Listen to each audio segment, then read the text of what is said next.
Morning student. आज आप लोग एक नया चैप्टर साइंस में शुरू हो रहा है। उस चैप्टर का नाम है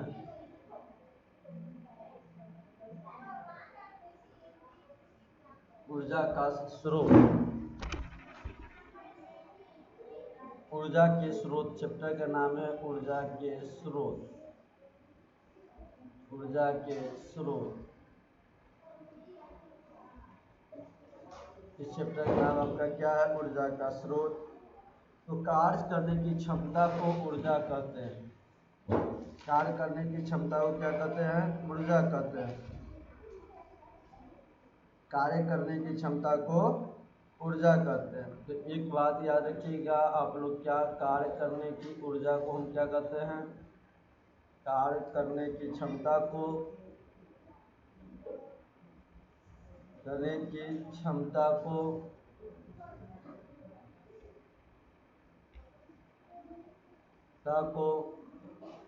ऊर्जा कहते हैं।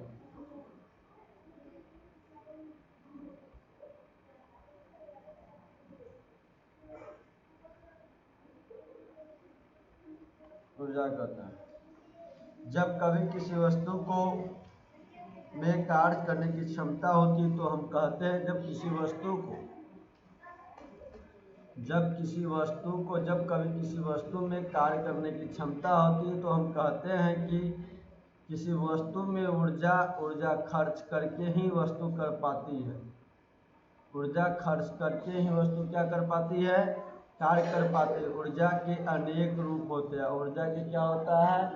अनेक रूप होता है, बहुत सारे रूप होते हैं।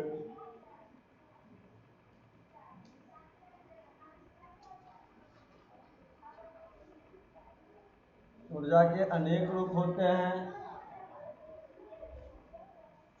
ऊर्जा खर्च करके ही वस्तु क्या कर पाती है? कार्य कर पाती है। ऊर्जा को खर्च करके ही वस्तु आपका कार्य कर पाती है।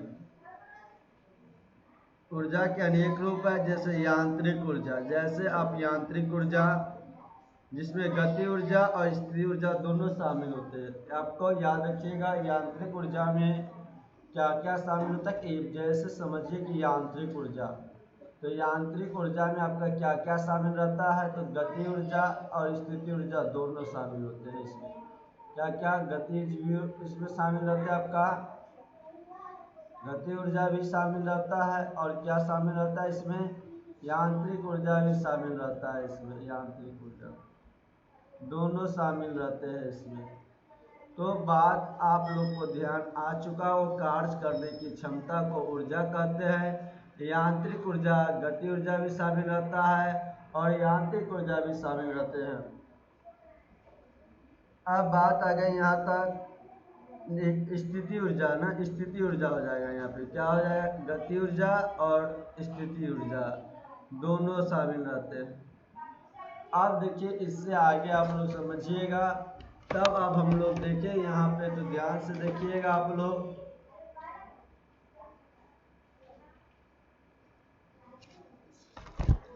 अब सबसे पहले याद रखिएगा अब आप लोग कि रासायनिक ऊर्जा, ऊष्मा ऊर्जा, प्रकाश ऊर्जा, विद्युत ऊर्जा,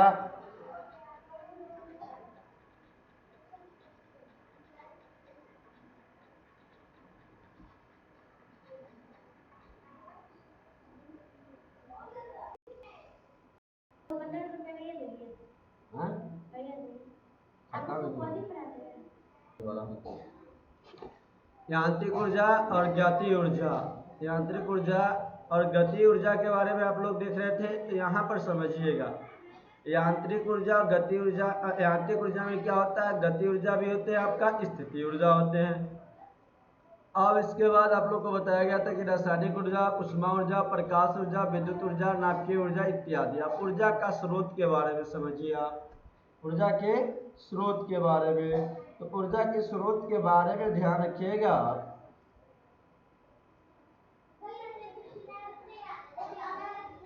ऊर्जा के स्रोत के बारे में ध्यान से सबसे पहले बात आती है ऊर्जा के स्रोत। आपको तो ऊर्जा के स्रोत, ऊर्जा के स्रोत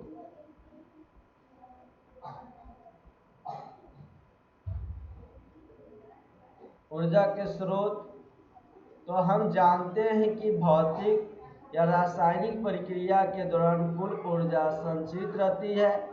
ऊर्जा के संरक्षण के अनुसार ऊर्जा न तो उत्पन्न होती है, न ही ऊर्जा को नष्ट किया जा सकता है।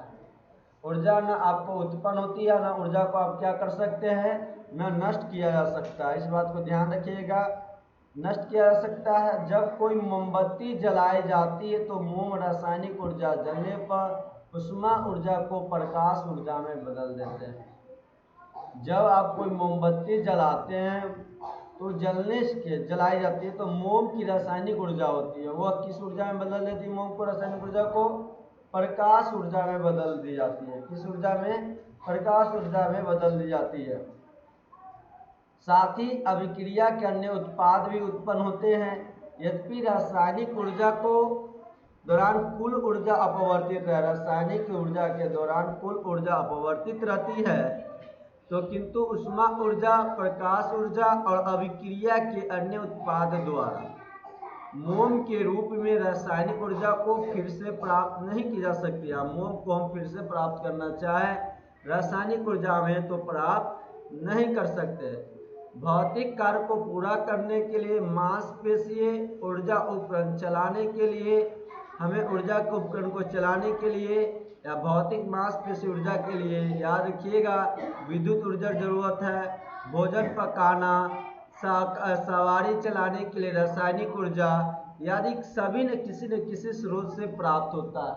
किसी न किसी स्रोत से कोई न कोई प्राप्त होती है, किंतु प्रत्येक स्रोत से प्राप्त ऊर्जा का उपयोग हम नहीं कर सकते हैं। अब प्रत्येक ऊर्जा से प्राप्त स्रोत का उपयोग हम नहीं कर सकते हैं। हम केवल विशिष्ट स्रोत को प्राप्त ऊर्जा का ही उपयोग कर सकते हैं। हम इन्हें हम ऊर्जा के स्रोत कहते हैं। हम इन्हें ऊर्जा का क्या कहते हैं? स्रोत कहते हैं। ऊर्जा का स्रोत कहते हैं। उदाहरण के लिए समझ सकते हो, ऊंची पहाड़ी पर रखे गए पत्थर। स्थिति ऊर्जा का उपयोग भोजन बनाने में नहीं किया जा सकता, किंतु रसोई गैस में द्रवित पेट्रोलियम गैस, संक्षिप्त देखिए आपका एक बात याद रखिए, एलपीजी का फुल फॉर्म पूछा जा सकता है। तो लिक्विड पेट्रोलियम गैस होते हैं, या हिंदी में आप लोग याद रखिए द्रवित पेट्रोलियम गैस। पेट्रोलियम गैस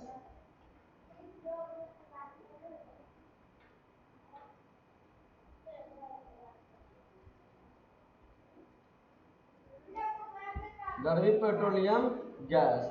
अब इसके बाद आप लोग समझिएगा दूसरा कंडीशंस क्या समझना है आप लोगों का। यहाँ पर देखिएगा, अब हम लोग समझते हैं एलपीजी के बाद, ध्यान दीजिएगा आप लोग।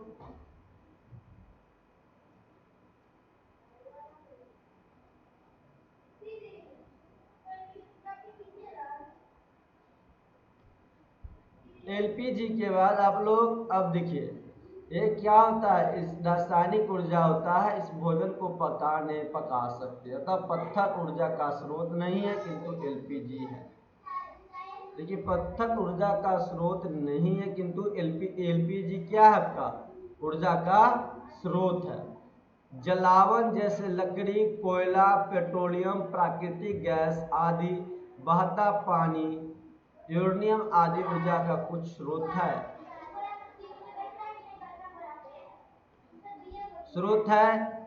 और सूर्य और पवन भी आपका क्या है? ऊर्जा का स्रोत है। तो ऊर्जा का स्रोत कौन कौन सा हो सकता है आपका? तो देखिए लकड़ी है, कोयला, आपका लकड़ी, कोयला, पेट्रोलियम,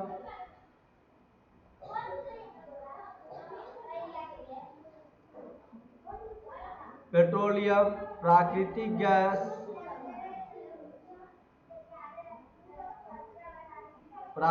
गैस, आदि, बहता तथा, या आप लिख सकते हैं इसके बाद प्राकृतिक गैस के बाद लिखिए बहता पानी, यूरेनियम,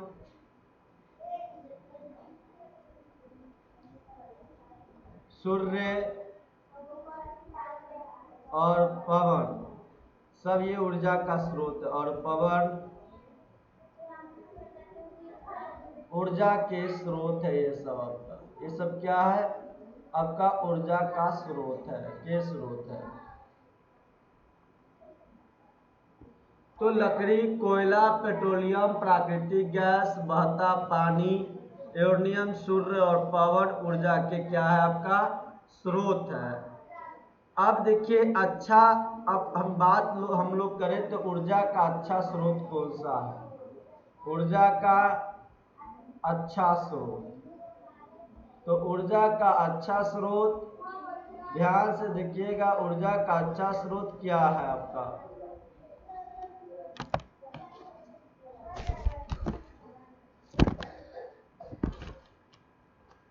ऊर्जा का अच्छा स्रोत, तो ऊर्जा के अच्छा स्रोत के बारे में चर्चा किया जा रहा है। ध्यान से आप देखें जरूर आप लोग। तो ऐसे पदार्थ को ईंधन कहते हैं जो दहन और पर ऊष्मा उत्पन्न करते हैं, तो अच्छा ईंधन है।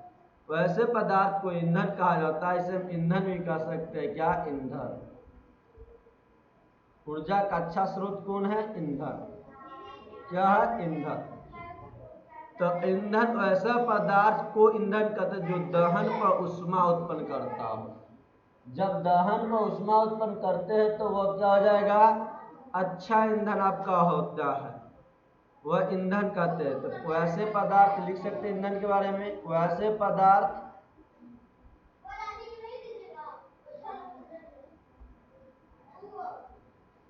पदार्थ को ईंधन कहते हैं। को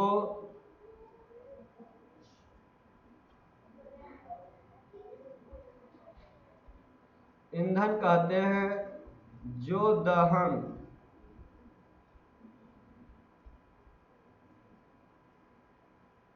पर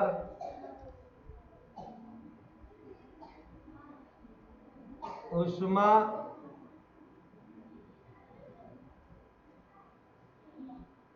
उत्पन्न करते हैं।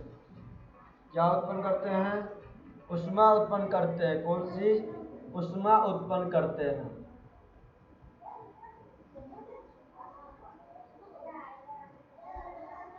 वे अच्छा ईंधन हो। अच्छा ईंधन, ये समझ आ गया।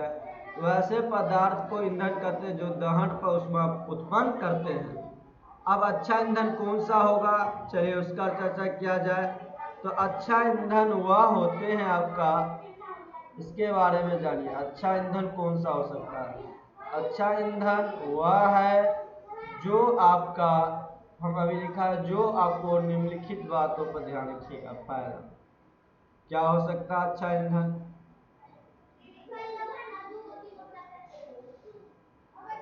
जो जलने पर अधिक ऊष्मा निर्मुक्त पाने को होता है। जो जलने पर क्या करे? जो जलने पर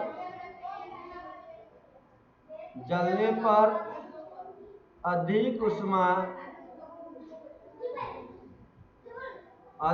ऊष्मा निर्मुक्त करे, मुक्त करे। तो जलने पर अधिक ऊष्मा निर्मुक्त करेंगे तो वो कौन सा ईंधन होगा? आपका अच्छा ईंधन होगा। दूसरा कंडीशंस आप देखिएगा, जो आसानी से उपलब्ध हो ईंधन, वे अच्छा ईंधन कहलाएंगे। जो आसानी से उपलब्ध हो, जो आसानी से उपलब्ध हो,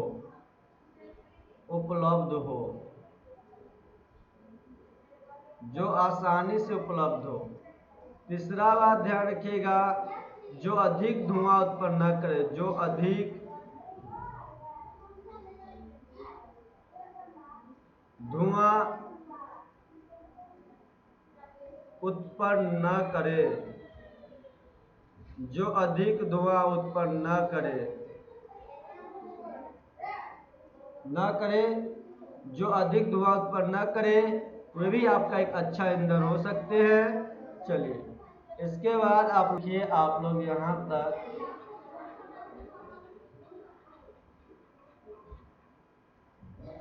ठीक है। यहाँ तक आप ऊर्जा के स्रोत की बात में कर रहे थे, तो हम लोग कितना लिख चुके थे? 3 लिख चुके थे। कितना लिखे थे? क्या बोली थी? धुआं उत्पन्न न करे। चौथा आप लोग देखिएगा क्या होगा आपका, चौथा हो जाएंगे जिसका भंडारण जिसका भंडारण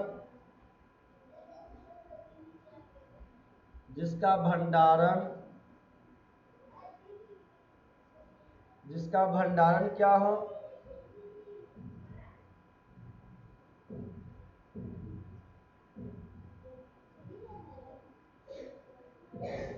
जिसका भंडारण और परिवहन आसान हो, जिसका भंडारण और परिवहन क्या हो, आसान हो, परिवहन आसान हो, आसान हो।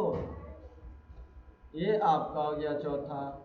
पांचवा क्या होगा, जिसके दहन की दर जिसके दहन की दर मध्यम हो, जिसके दहन की दर क्या हो, मध्यम हो। और मध्यम होगा जिसका दहन की दर, वो भी एक अच्छा ईंधन हो सकते हैं। छठा आप देखिएगा, जिसके जलने पर विषैली गैस पैदा न हो, जिसके जलने पर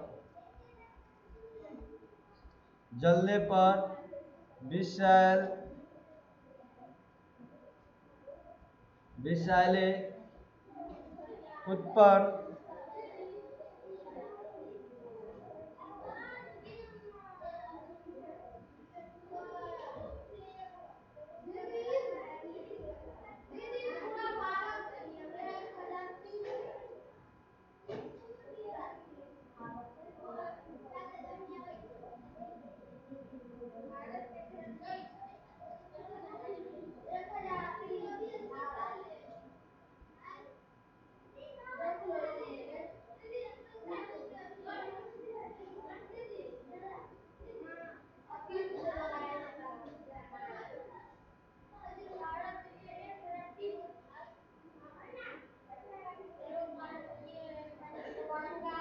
इसलिए जलने पर क्या पैदा न हो, विषैले उत्पाद न हो, विषैले उत्पाद न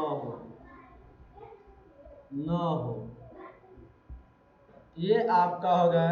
अब देखिएगा इसके बाद इसके बाद हम लोग, आज हमें ईंधन के कई प्रकार उपलब्ध है, और हम लोग देखें तो ईंधन के कितने प्रकार, कई प्रकार उपलब्ध है।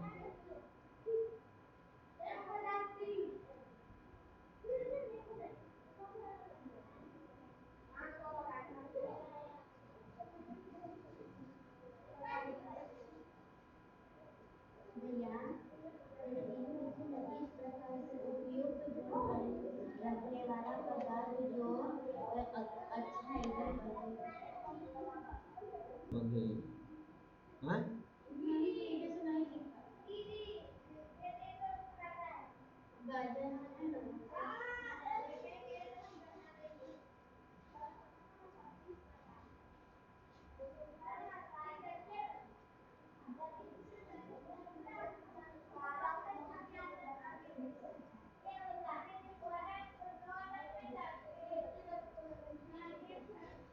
देखिएगा 4 में, जिसका भंडारण और परिवहन आसान हो, जिसके दहन और दर मध्यम हो, जिसके दहन जलने पर विषैले उत्पन्न हो। ये था आपका।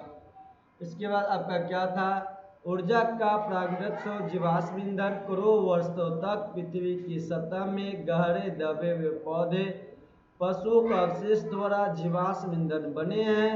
कोयला, पेट्रोलियम, प्राकृतिक गैस, आपका ये सब क्या है, जीवाश्म ईंधन है। क्या है, जीवाश्म ईंधन है। जीवाश्म ईंधन को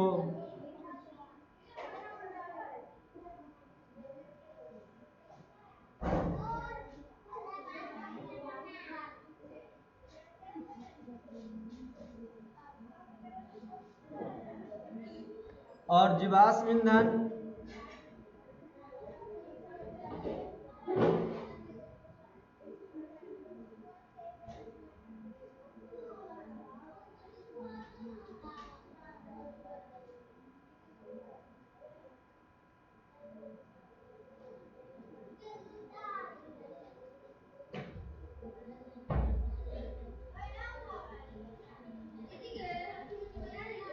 जीवाश्म ईंधन ऊर्जा के क्या है? अनवकरणीय स्रोत है।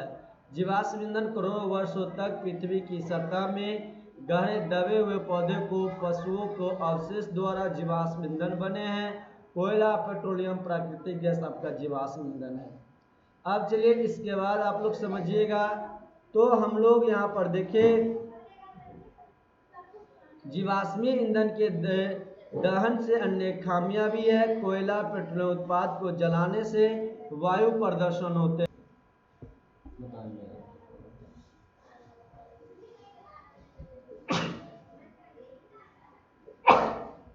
अब देखिएगा आप यहाँ पे, कोयला और पेट्रोलियम उत्पाद से जलाने से कौन सा प्रदूषण? वायु प्रदूषण होता है। कार्बन, नाइट्रोजन, सल्फर के डाइऑक्साइड को जलाने से आपको क्या निकलता है? तो जलाने से कार्बन, नाइट्रोजन, सल्फर डाइऑक्साइड को जो जीवाश्म ईंधन को जलाने पर निर्मुक्त होते हैं, अम्लीय ऑक्साइड है। इनके कारण अम्लीय वर्षा होती है। इन्हीं के कारण क्या होती है? अम्लीय वर्षा होती है, जो हमारे पानी, जल में भूमि संपत्ति को क्या करता है? प्रवाहित करते हैं।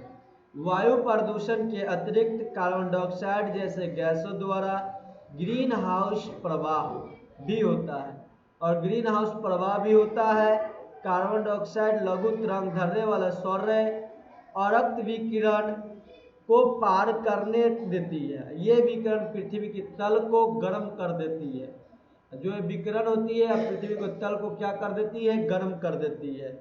अब पृथ्वी की गर्म की सतह दीर्घ तरंगदैर्घ्य के रक्त विकिरण उत्सर्जित करती है, जो वायुमंडल के कार्बन डाइऑक्साइड से परिवर्तित होकर पृथ्वी की ओर मुड़ जाती है।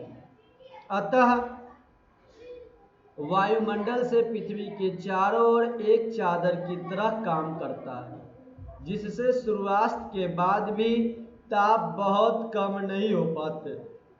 इसे हम ग्रीन हाउस प्रवाह कहते हैं। इसे हम क्या कहते हैं? ग्रीन हाउस प्रवाह कहते हैं।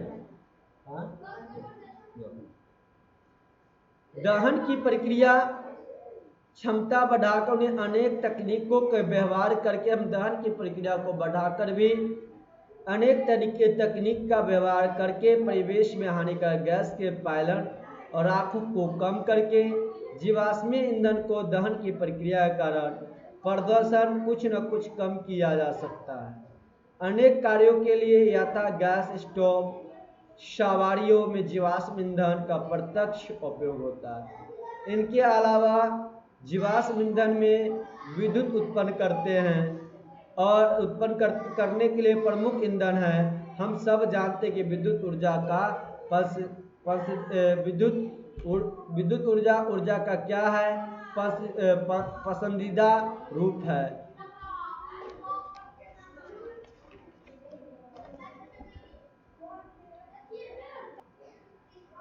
अब समझिएगा यहाँ पे तापीय शक्ति का संयंत्र।